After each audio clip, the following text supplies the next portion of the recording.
Damn Ishmael, why do you get so mean? Hey, welcome back to more Limbus Company. I'm SlayerMathis, and last time we did floor 2 of the Canto 3 dungeon, and this time we will be finishing up said dungeon, but first things first, I did finally do all of the weeklies for the mirror dungeon. So we have 16 levels to grab. Yeah, that's how to count. And that will include 2 new ego.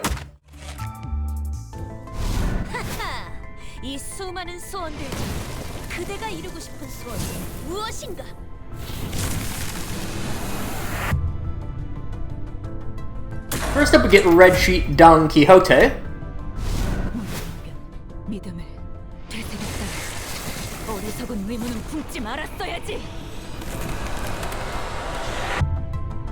As well as the 100-footed death maggot, Ishmael. So, Red Sheet and 100-footed death maggot. Just to quick go into those, even though we don't have any IDs of them. Red Sheet is a rupture-based, has Twisted Curse Talisman.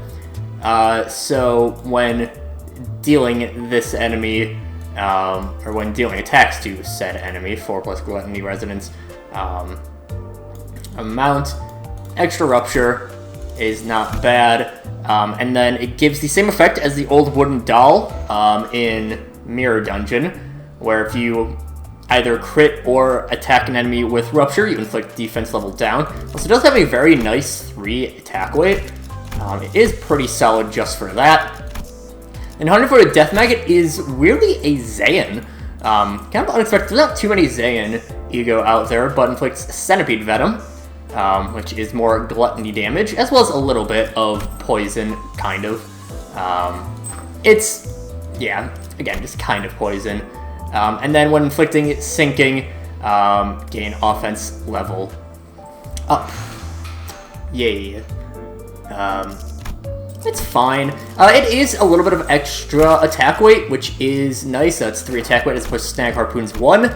But I do like Snag Harpoon a lot more. Not just because it's already at uptie 3 just by base, but, you know.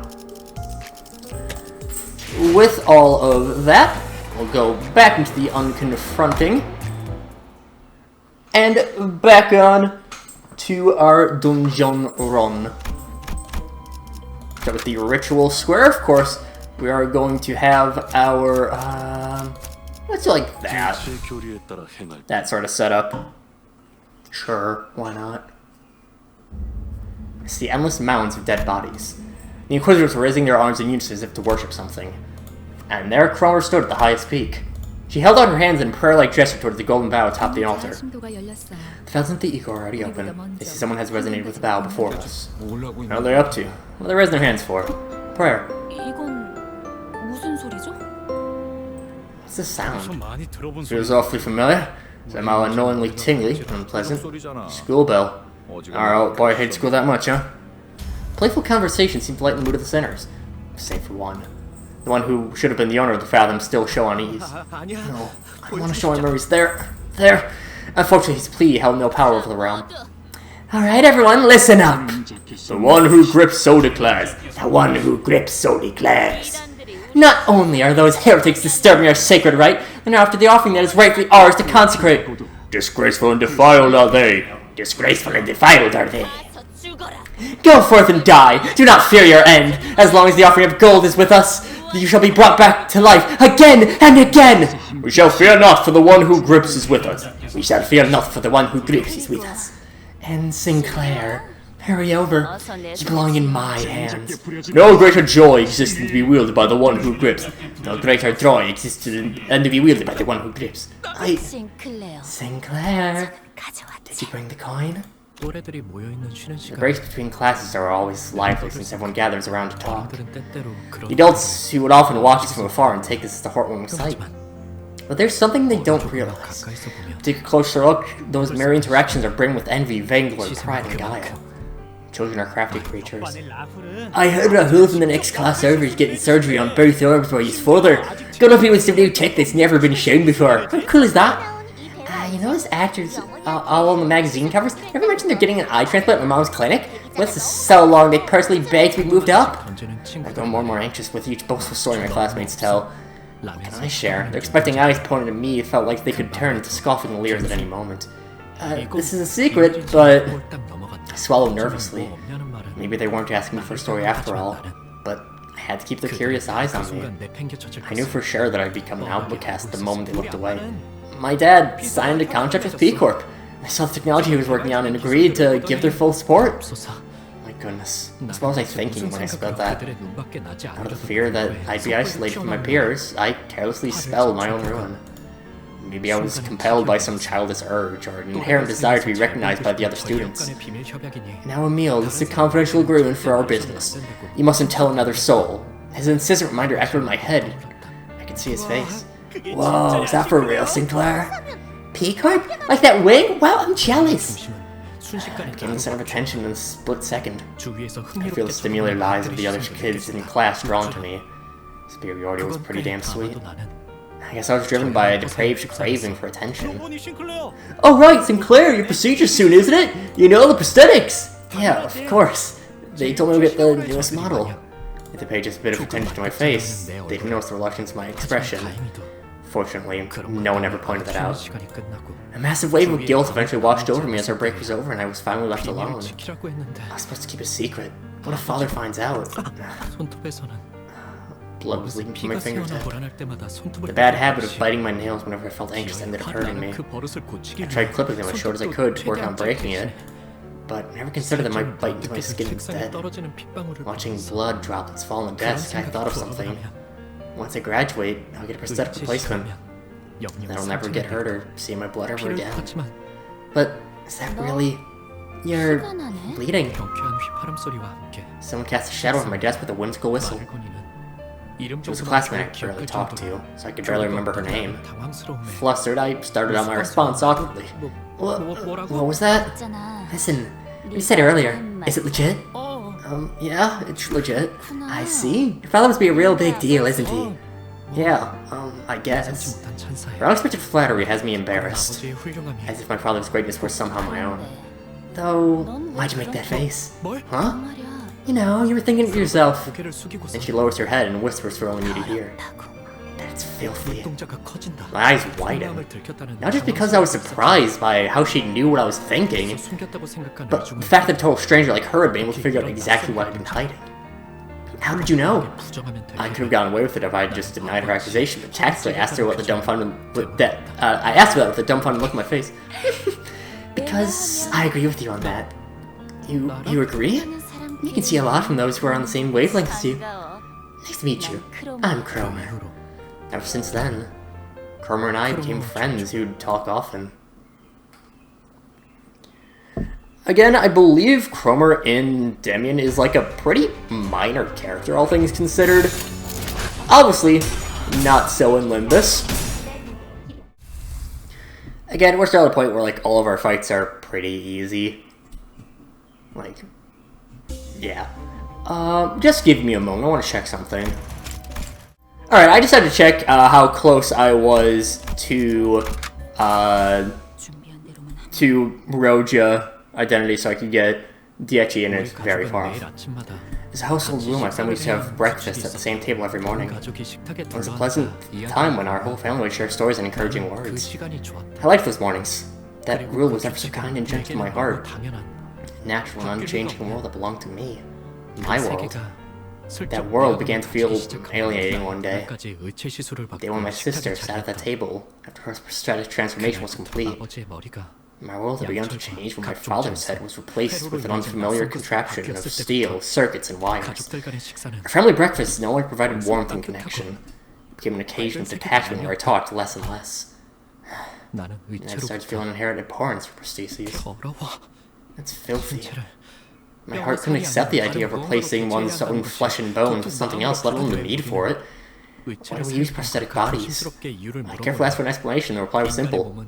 The human body in its unmodified state is too old-fashioned. It needs to be sustained with food, revitalized with sleep, lest it should fail from fatigue, and injuries would take a long time to heal. Also makes the human body incredibly inefficient. He concluded that prostheses will grow more commonplace as time goes on, and ultimately become a regular part of our daily lives.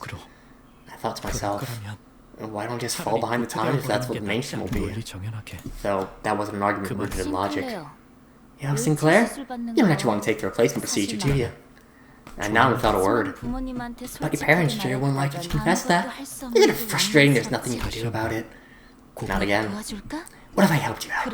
You live a free life, no worries about any of that junk. But how? That, you'll find out next time. In exchange, in return for helping with your problem, you'll help me deal with the grudge of my own too. Dun dun dun! Yeah, we are very, very far away from a new road, yeah. We have 50 total shards, and we need 400. One thing I do kind of wish Limbus had was a little bit more ease of early game grinding. Like, the Mirror Dungeon grind is fine, but before you get to the point where you can do hard Mirror Dungeons, it's really slow. One day, a new transfer student named Demian was placed in the class next to mine. He was surrounded by a crowd every time I saw him, but I got the sensation he didn't feel attached to anyone around him. To me, he seemed almost as if he was floating in the air. He was aloof like that. Likewise, he didn't seem too interested in me either. That's how it was at first, at least. I had been doing a boring engineering class. My eyes kept drifting away from the board, and before I knew it, they were looking out the window instead. Through that window, I saw him taking a walk. Like usual, he was surrounded by his fellow students wearing a faint smile. Even his expression felt different from the kind someone his age should make. The smile carried a mature yet solitary aura. Basking in the sunlight, he stroked his hair. Huh? I thought I caught a glimpse of some weird red thing on his forehead. Was I mistaken? Maybe it was the blinding sunlight reflecting off his skin. Then, I had the feeling I made eye contact with him. Some students were still chatting outside. As soon as I felt his gaze, I quickly averted my eyes and looked down at my desk. Ever since that strange incident, Demian started to talk to me in a friendly manner. Oddly enough, on the days Demian approached me, Crummer didn't come to greet me. Nevertheless, whenever she had the chance to, she'd call and make sure that I remembered our promise. I often have this dream, Sinclair. In it, I climb an endlessly long ladder, and everything down below comes to view. The nest, the back streets, the outskirts, all of it. And when I look beneath my feet, all the lights are out in the city, as if the end of all things had come. Fallen into silent death, empty of any motion. Indeed, it's the state of death itself. Demian, have you been to the outskirts? I whispered to him, frightened. He was talking about a forbidden place no one could or should go. Sinclair, the world as people want to define it can't be divided into places where you should and shouldn't go. Do you think love and freedom can be found within the confines of this nest? Compared to here, life is much richer in the outskirts. There's something I've been pondering for a long time, and I thought that maybe that's where I could find the answer. Whenever I spoke with Demian, I could feel my soul mature a little. But he never mentioned my fears about the upcoming prosthetic procedure or my peculiar relationship with Cromer. Even though he wanted to know more about me, I was hesitant to share my secrets. I was too ashamed to bear my deeply hidden fears before him. Finally, I promised they'd come. Yeah, Sinclair? Show me a basement. The words struck me out of nowhere, yet they were as light as a feather. She asked me that as though it was something as simple as picking up an eraser, and I almost caught myself agreeing to it. Why her basement exactly? If the rumor I so happen to hear is right, your house is connected to a scandalous place. It's something I gotta go check.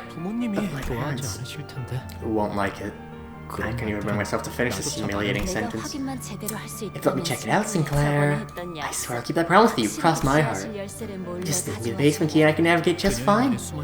Unable to detect the faint, familiar feeling hidden in his words, I slowly nodded. Thus the worldview began right there, right in the middle of our house.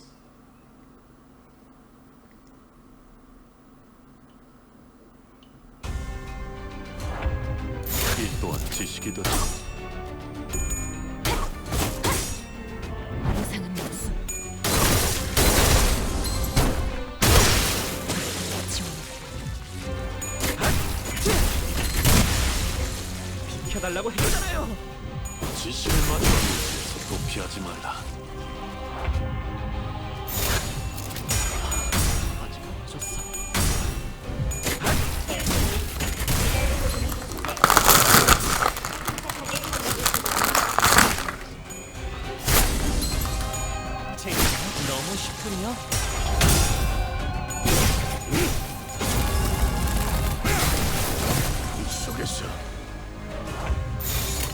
따라준다면 좋겠네요. 비켜달라고 직접 놓아주마.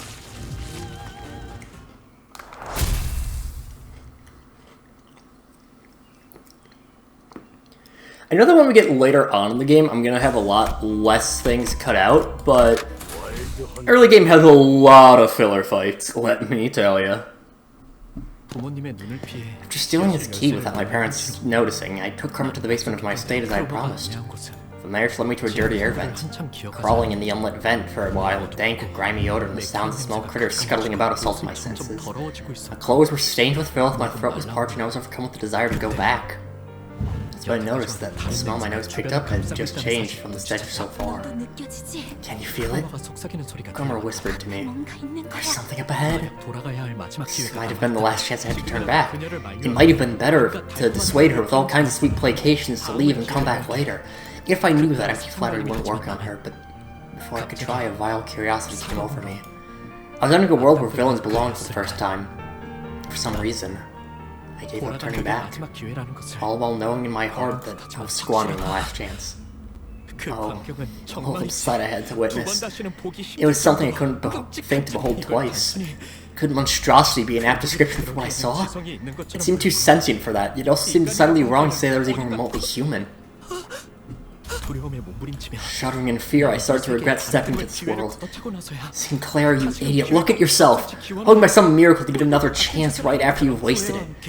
Along with my regret, I had the feeling I'd never forget what I saw that day until the moment I die. Cromer, I've got to go back. On the other hand, Cromer was enraptured. She was mesmerized by the scene, watching intently as though she had made a discovery of a lifetime. Leaving Cromer all enamored to herself, I crawled back with the exit. Why is my basement connected to such a horrid place? How did Cromer know this? Why isn't she scared either? I can almost hear Cromer's spine-chilling whistles with the wind blowing from behind. The very next day, Cromer came to school as if nothing had happened. Sinclair, thank you so much for showing me the precious things. Take these as my thanks. She handed 2 mysterious coins to me. Always keep them at your side. Got it? All I could do was nod. Since then, the things I saw that event constantly haunted my mind. I began to consciously avoid Cromer. I could picture myself involuntarily trembling in terror just by looking at her. But there was something I need to take back from her. The basement key. My parents could find out at any moment. 1 minute of storing the keys was all it would take. The first time I betrayed my parents living in a world of warmth. I was afraid that my deviation from the world would end up becoming an irrefutable fact. Cromer, won't you give it back now? Give back what? The basement key. I mustered the courage to ask one day. Cromer burst into laughter as though she didn't expect this from me. In tears, and I slowly stepped back. Oh, and here I was wondering what you were struggling so hard to say. Fine, now Sinclair, we don't need the key anymore. And besides, your crutch will most certainly bear fruit, Sinclair. You don't want to get your procedure, right? Remember our promise? You fulfilled my crutch, so only fair I pay you back. I was too absorbed in the relief of getting my key back to realize what Cromer was really talking about, and I cursed my ignorance for it. About what Cromer's really meant, but why she said it's not needed anymore, and how she was going to fulfill my grudge. I didn't think to question a single thing, and for that, I regret my inaction. I curse my foolishness. Curse. I'm good at words.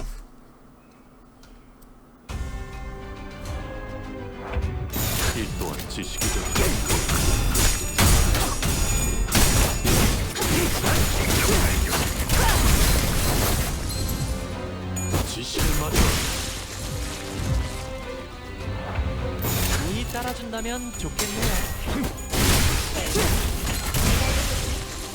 비켜달라고 했잖아요. 지금은 좋았어요.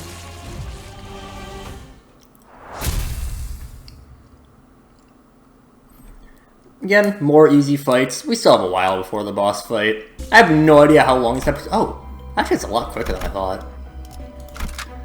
I thought this path was a lot longer, but nope, never mind. Twist it around more. So I ended up giving Cromer the key? How do you know that? He did me have this ability to get a grip on things I'd never mentioned to him. When I asked him about it, he just said it's something you learn by carefully observing others and didn't elaborate further. Sinclair, a series of much more painful events may await you in the future. But you mustn't give up. That pain will foster your growth into a beautiful being. No matter how complicated and perplexing those statements seem, Damien's mystic charm made them sound convincing. Listening to his speech gave me the hope I could really grow. I was hopeful I could become a worthy being.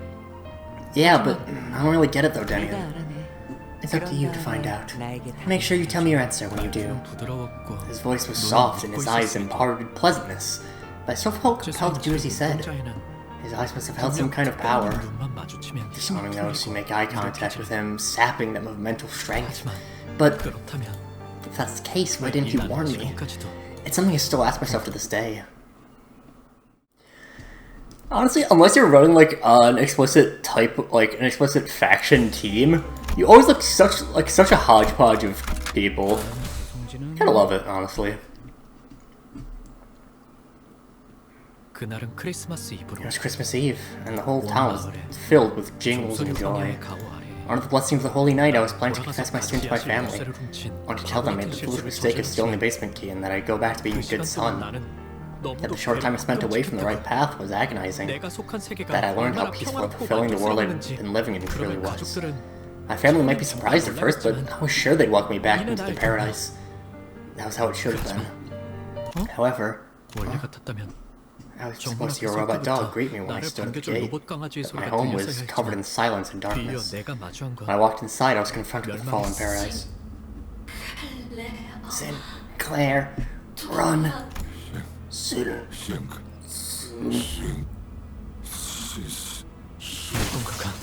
Someone smashes my father's head. It's a disturbing individual wearing rusty silver armor. How unsightly of these non-humans to still admire humanity and display false emotion. Let those impure things be, Guido. Is your survival instincts kicking in? Or should I say they're scared of shutting down? Pieces of metal, flesh, and blood flying to the air before hitting the floor. Sinclair, you're here! Cromer approaches, carrying a hammer stained with blood and flesh. Oh, this thing? Ever since I was little, I couldn't stand being involved with filthy affronts to humanity like these. Because I'm a humanitarian who loves all things human. Now, imagine how it feels to face the son of a pack of those affronts to humanity. Just what should I do with you, Sinclair? My legs have long given up. My mouth couldn't move. It was as if my whole body refused to cooperate. I saw Cromer standing right before me. I couldn't dare look up. Terror kicked in with the realization that she was so close to me, and my eyes shut themselves tight. The thought of the same hand that crushed my father, mother, and sister would now come from me was unbearable. But nothing happened. Confused, I carefully opened my eyes and lifted my head. Cromer was watching me, making a perfect smile, just like the one she made when she first came to my desk and told me her name. Well, you are my hero, Sinclair. She then reaches into the pocket, down my school shirt, and takes out a coin. It's one of the two she handed me the other day. From now on, without everything, be anxious of everything, and live in the ever-constant terror as your memories of me haunt you. And when the time comes, I'll call for you. Hey, someone take this kid to safety! Lay a finger on him and I'll make you regret it. There's a piercing noise, storms of heavy footsteps and disorientation. I lost consciousness.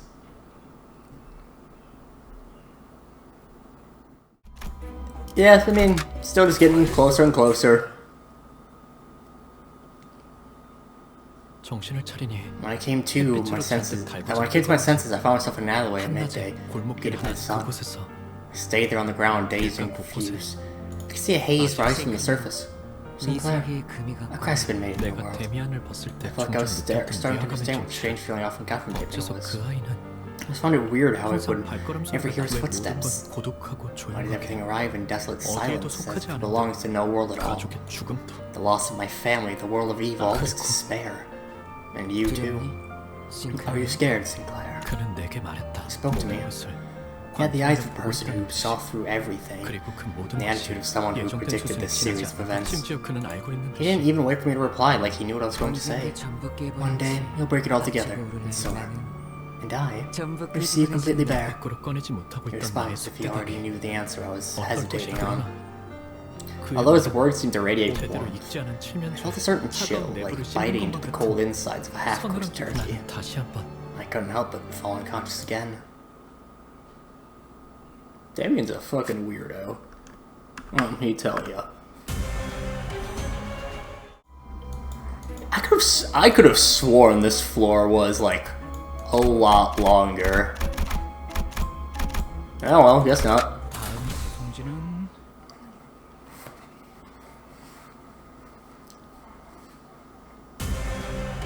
Oh, no story. Okay.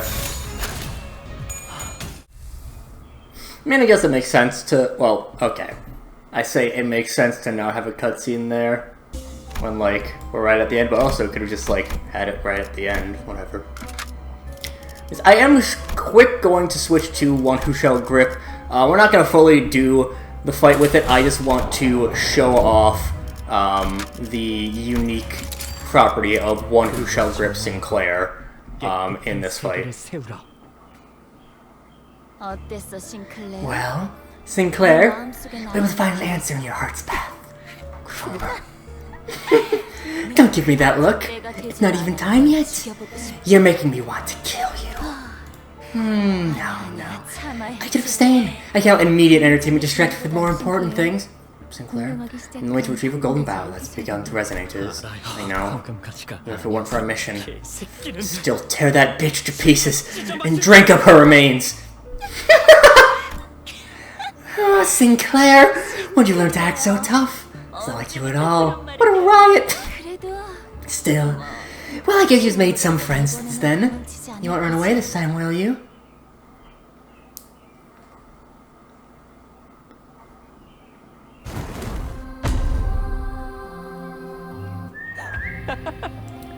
With One Who Shall Grip Sinclair, Cromer will be staggered for their first turn. We say, can it be my Sinclair? That is the only difference with this fight for having Sinclair. One Who Shall Grip Sinclair, I should specify. But, yeah, that is again, literally the only difference is that she will be staggered on turn 1. That is still a very nice thing to have, but it's not like the most notable thing out there. Right? Anyways, I will shut up to let the Millie song play.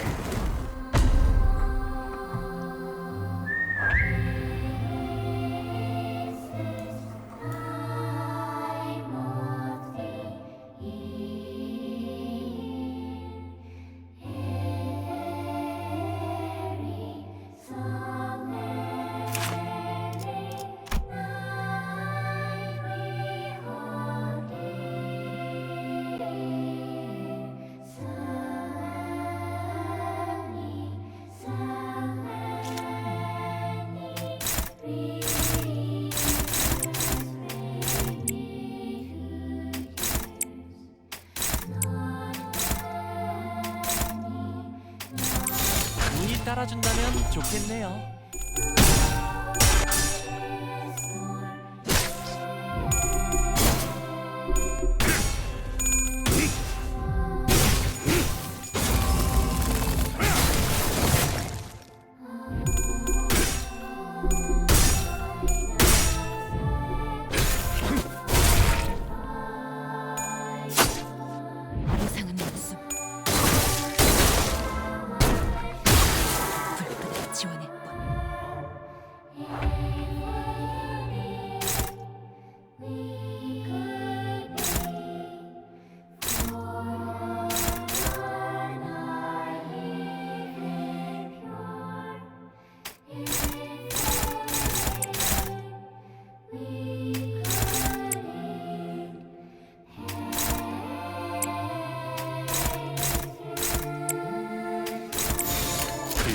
지식이 되도록.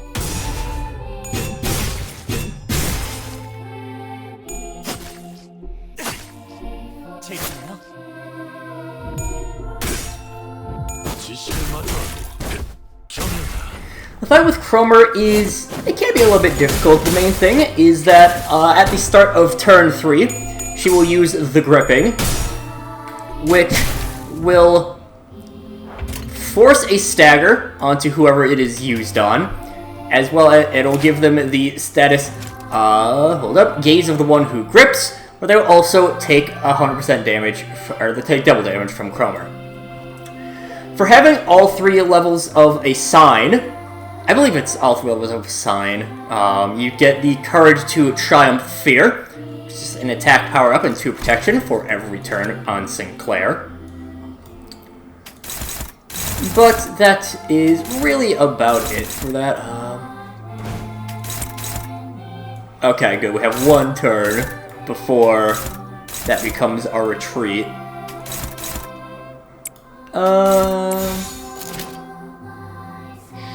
Sure. Why not? But yeah, the Cromer, her main passive is that she has that extra damage against enemies that are bleeding and or burning. We'll do a little bit of damage here.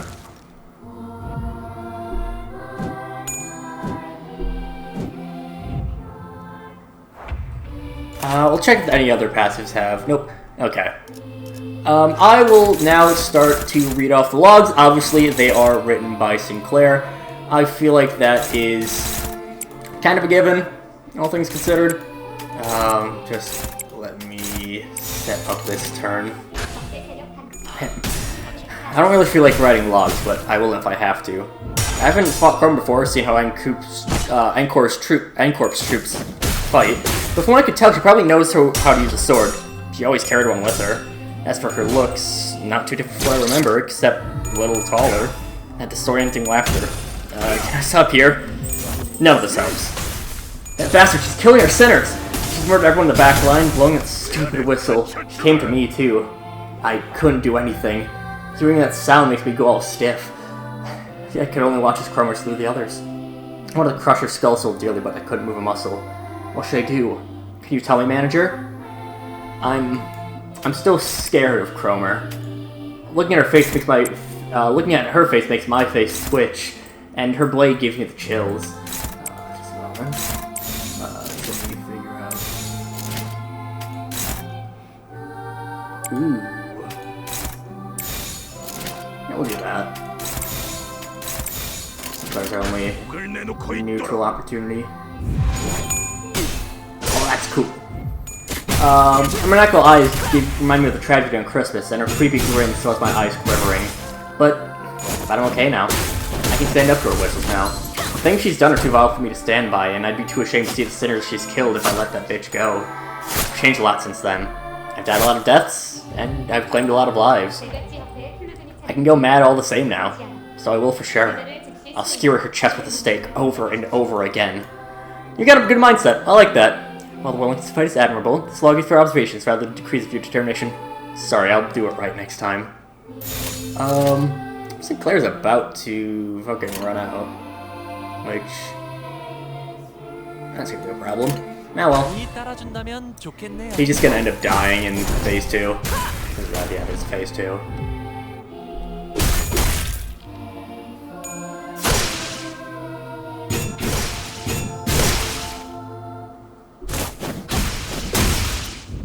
I should probably get her other passives.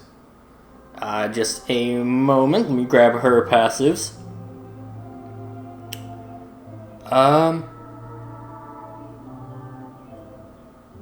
Okay.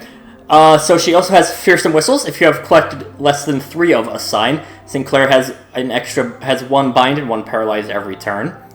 Having 3 or more gives you the courage to triumph fear. And then Bliss of Execution. After defeating enemy, gain 2 haste and 5 damage up next turn. The sinners were fatigued and damaged, some already dead. As opposed to us, Cromer still stands triumphantly. He reaches for the inside of Sinclair's coat in what seems like a declaration of his fate. Now then, it's time, Sinclair. I'll be taking the second coin. Your last chance. Why are you doing this to me? Why me? Sinclair, do you want to know why I gave you back the basement key when you asked? Listen close. It's not because I made my discovery or baked a copy of it. It's because you were my key. You see, I happen to know a way to take a peek into the futures that might come true. I saw one among them, where you and I travel from nest to nest, slaughtering heretics together all around the city. Even though you were raised by heretics bearing revolting metal bodies, but you still felt disgusted by them. Funny, isn't it? You would stab them in the head with your halberd. Don't you lie to me. Well, I smashed their heads with a hammer. Stop it! In that world, you look like the freest person in the universe, transcending everything. No, you're lying! Whether I'm lying or not.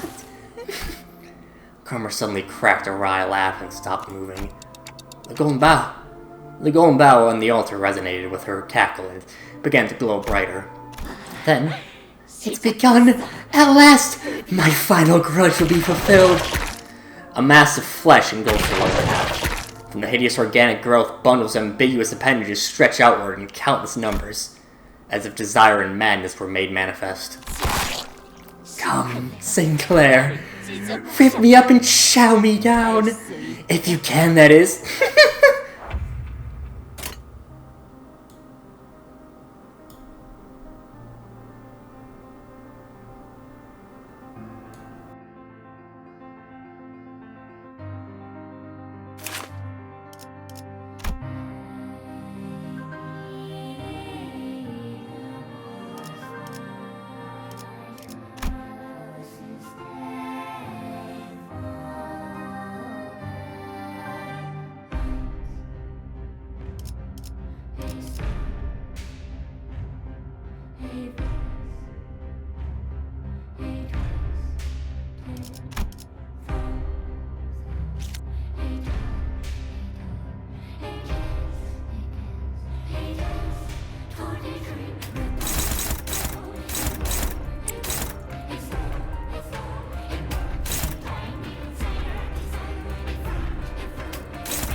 Cromer, the dreamer of human wholeness. When I think about it, Cromer always had an obsession with flesh. And that obsession accumulated into what we're seeing now, a gruesome creature. At first I agreed with her. The idea of replacing the flesh with something else was unpleasant to me. But now I see. What's really unpleasant is believing your thought is the only correct one, letting that thought consume your mind whole. At the very least, the spectacle of the Dreamer of Human Wholeness is... Okay, wait, if this was later in the lifespan of Limbus, they would have made much more of a show of it. Yes, we know, Sinclair. Your delivery's almost done. You're just going to fight until you die. Quite literally, like, we're just gonna power through until you're fucking dead. In addition, Between Two Worlds is the Millie song for Canto 3. I definitely prefer World of Darkness, which is the Phase 2 theme, a lot more. But not that Phase 1 is bad by any means, World of Light. It's just, I don't know. It's just not as good, I think. that arm is almost done. Yeah, we can probably just hit one of those, and then Honglu will just have break that part. And, yeah. Cromer is someone that is a very interesting villain, because, again, like, she is very obviously evil. I mean, like, literally turned into a monster. Fucking looking like a bag of ribs or whatever. Obviously, the Pikachu and Jurier are quite similar to the Dreamer of Human Homeless. Cromer's breathing heavily, perhaps as a side effect of the transformation. Her posture is unstable and her eyes are looking elsewhere. The focus disrupted, we might be able to land a critical strike. And Sinclair, surprisingly, no advantage on it. Oh well. Heathcliff circled around Cromer's fleshy mass to disorient her. Soon enough to let her guard down. Heathcliff didn't miss the chance to deliver a devastating blow. It seemed pretty effective. A deep, indelible wound was left on Cromer's body. This be it. Got a big old stagger. How much will Branch of Knowledge do? Up to 59. Is there anywhere where it'll do more damage? No. Alright, come on, Sinclair. Damn it.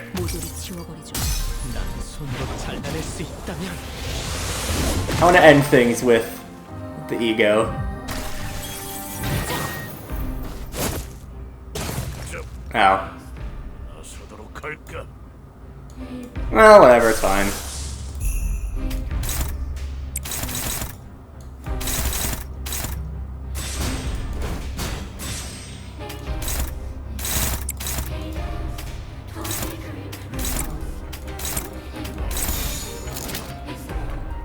And I want to end things off with the ego. That, I mean, that just makes sense, you know?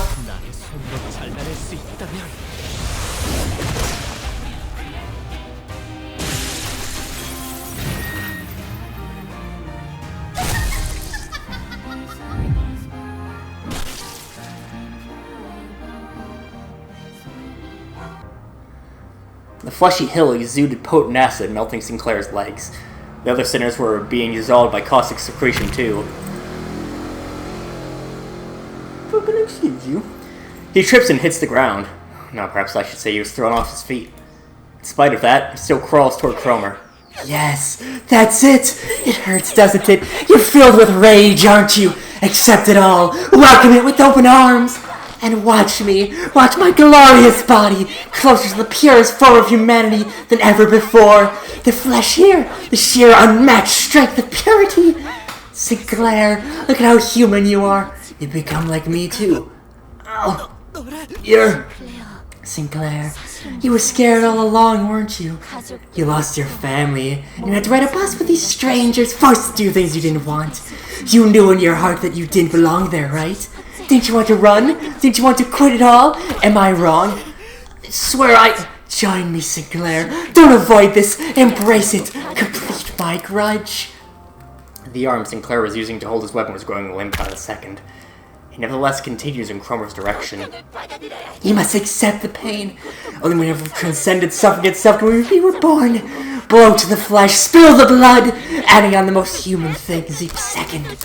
To the purest world where the impurities plaguing the city of all folk have been filtered out. Papa, Sis, Sinclair vacantly mutters, looking at the faces of his now dead fellow sinners. I couldn't leave him like this. Sinclair, listen to me! I'm embarrassed that it took me so long to take action, but it's better late than never. I'm like the manager I am. I know you think a lot, and there's a lot going on in your head that you can't share with the others.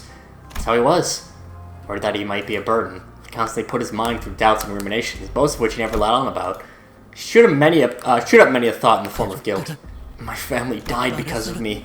I said stuff I really shouldn't have. Exactly. It's all your fault, so embrace it. That's the way to become wholly reborn. Follow me and rest in my grip. Don't listen to her. You have to see. Look at her. Observe her carefully. Last my voice didn't seem to reach him. Sinclair's weapon leaves his hand and lands on the ground. His advance for Cromer stopped. It was like this is the end for us. I can feel my body melting into the mound. I knew I'd die trying for the proper manager sooner or later. But, Sinclair, I have to tell him more. I have to tell him that Cromer's spewing a heap of lies, threats, hypocrisy, and exaggeration. Every nerve in my body is screaming that I shouldn't give up on him. I can feel the burning pain of my melting body. Look closely, Sinclair! Not with your eyes, but with your heart. I screeched at Sinclair. Only then will you see what matters most. Only then will you see what matters most. In that moment, someone quietly appeared. And when you can see things that matter most, you won't have to stifle yourself with shallow threats or cheap tricks. Isn't that right, Sinclair?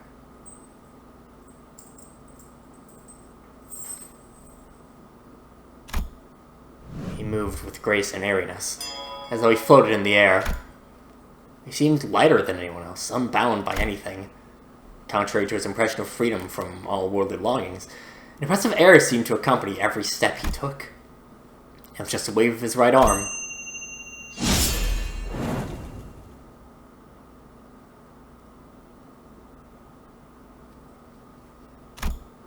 Cromer's upper body vanished in a clean cut.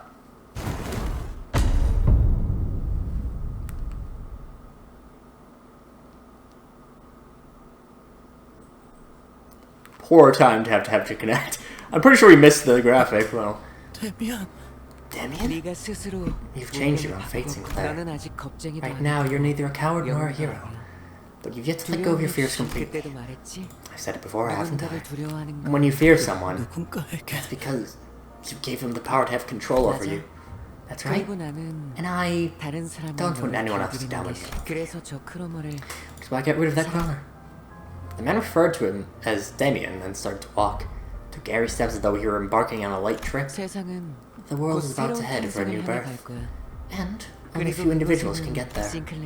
Sinclair, you're one of them. Sinclair fainted before he could answer. Damien slowly made his way over to me.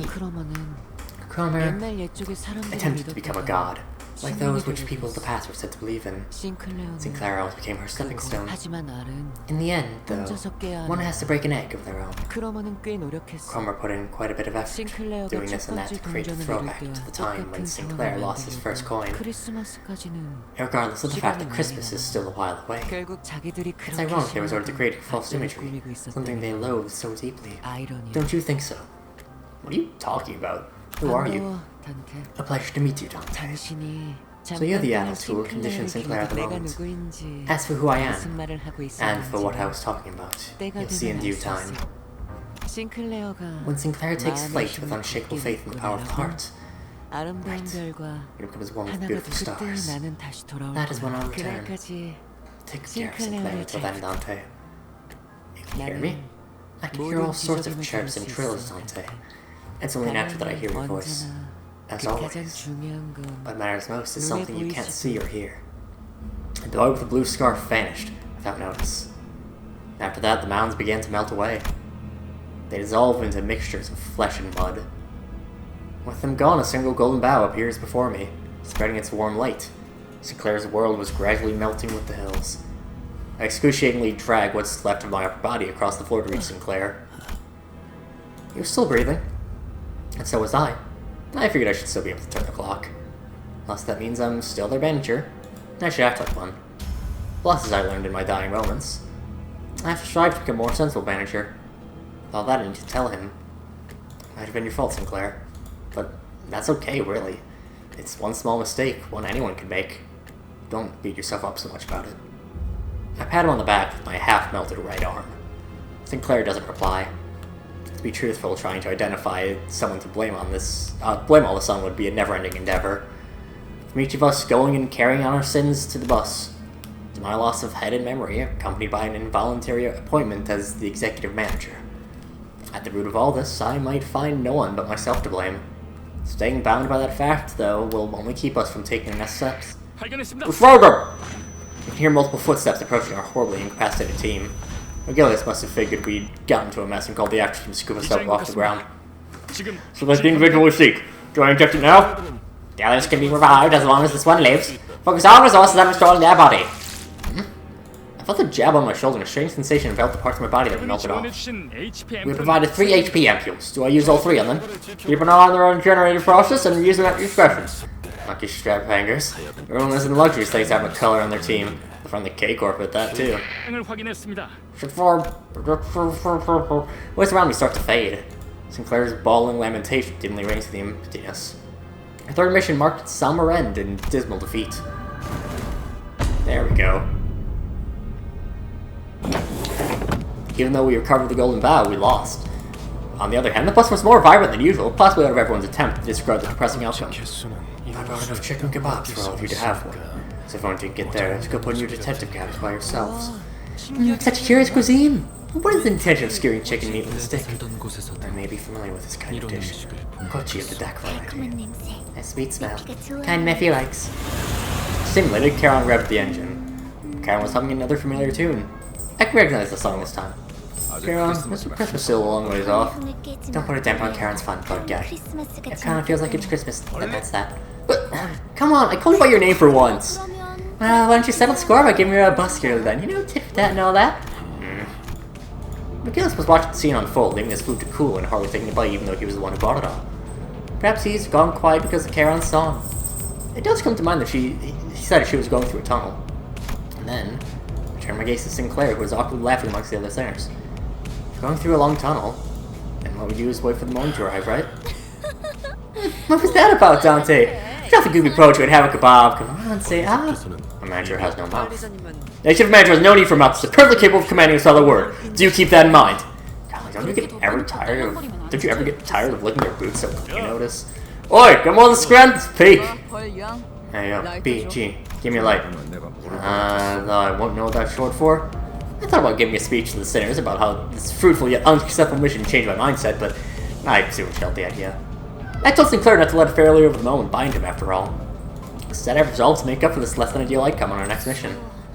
May I have that intention? I mean, sorry, Vergilius. What? I do believe I have acted with sufficient caution as you so hath warned. Thusly, if I may, would you allow me to lay claim upon a skewer? Go right ahead. As Don Quixote's excited jubilation adds a layer of vigor to the already lively bus, the message couldn't speak, but one I'm sure has been conveyed in one way or another spreads between us. So the morning came.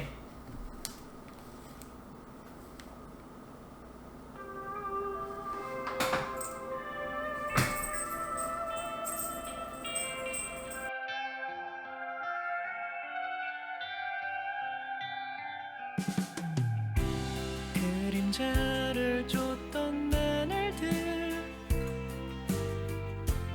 남은 건 허망한 기억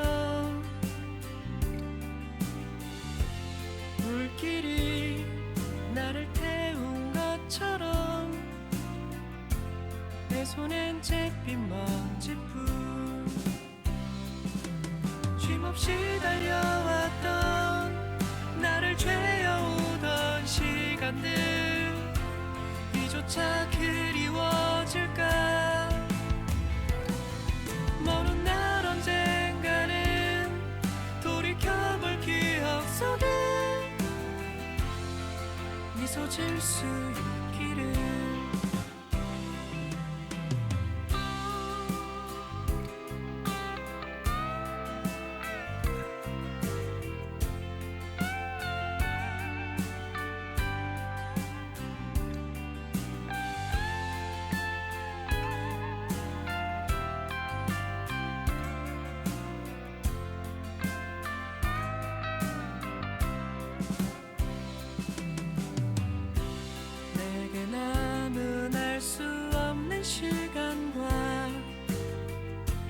이제는 나가야 할 때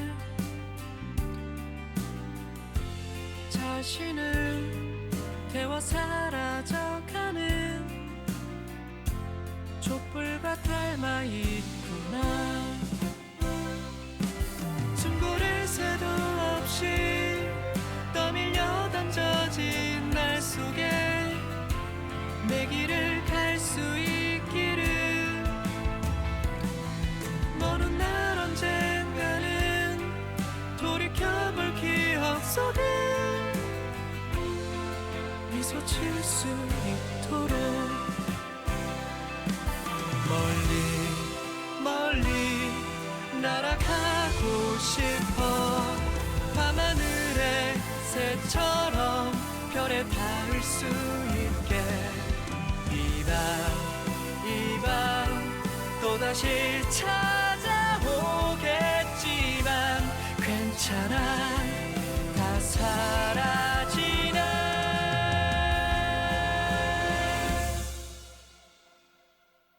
괜찮아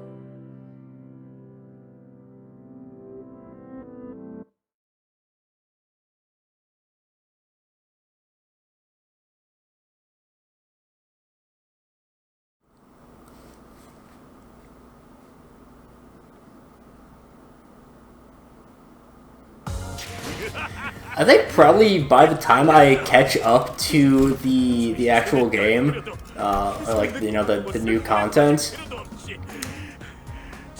Oh, right, I did a one who shall grip for a battle or two just to, like, speed through, when I did that read it section. But, like, I'll go through and, like, go out and, like, my favorite pictures from each of the, like little screenshot from each of the pass-on ones. It's because I love Charon with the kebab just stuck out of her face. But yeah, that was Canto 3, and that no, will not do it for this time. What's our chance to specifically roll Dieci? 2%. We got this. Surely we don't got this. 날씨 좋다. And we got this Virodian, which is terrible. And even though I should be saving for Walpurgis, I got a while yet.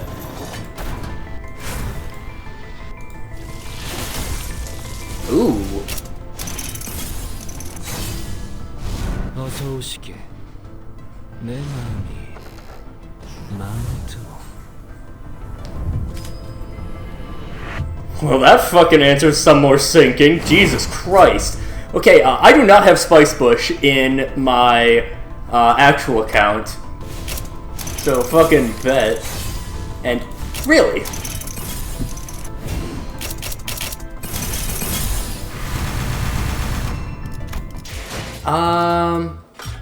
You know what? We'll roll one. We'll roll one more.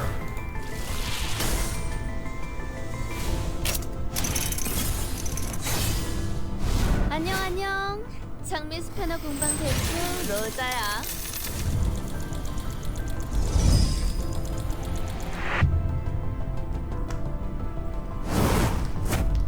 Shockingly, there is no oh, I pressed the wrong button. It's just very convenient then that we... Jesus, 2 ego? 기록에 따라 당신을 반드시 집행하겠습니다.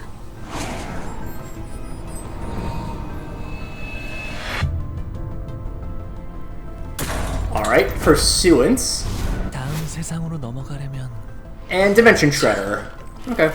여기구나.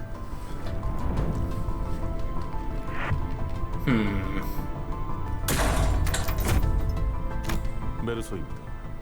As well as Middle Merceau. Let me actually... Let's see. No, fuck it. I am just going to roll all my lunacy. Because I'll have, at bare minimum, 3 weeks for Walpurgis.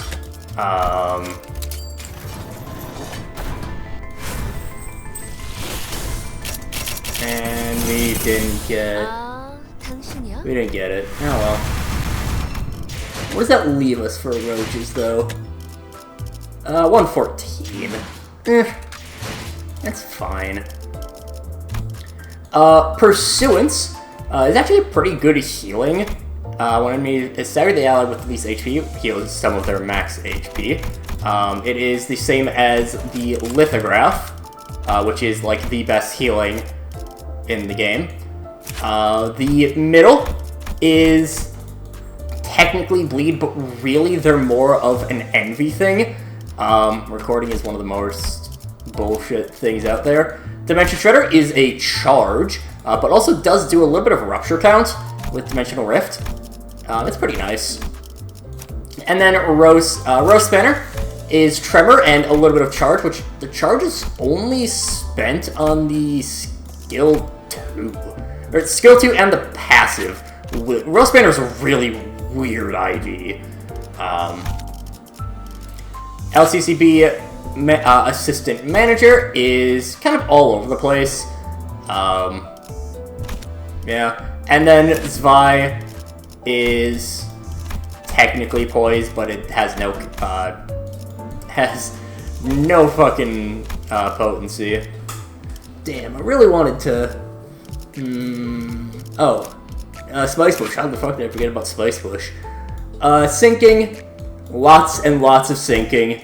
So much fucking sinking, as well as Sinking Deluge. Sinking Deluge is a unique status to Spice Bush. I believe it's just Spice Bush has it. Well, Spice Bush and one very goddamn annoying abnormality.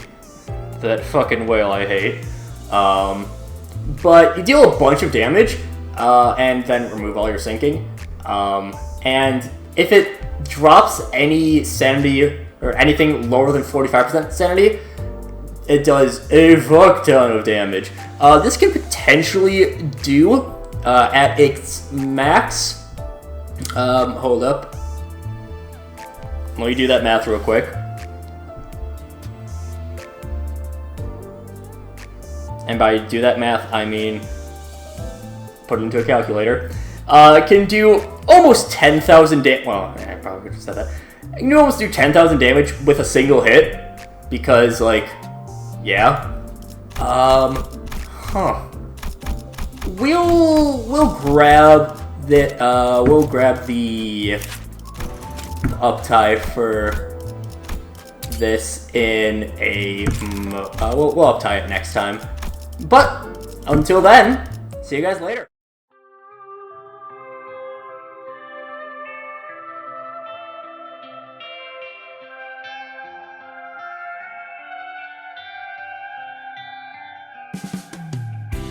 그림자를 좀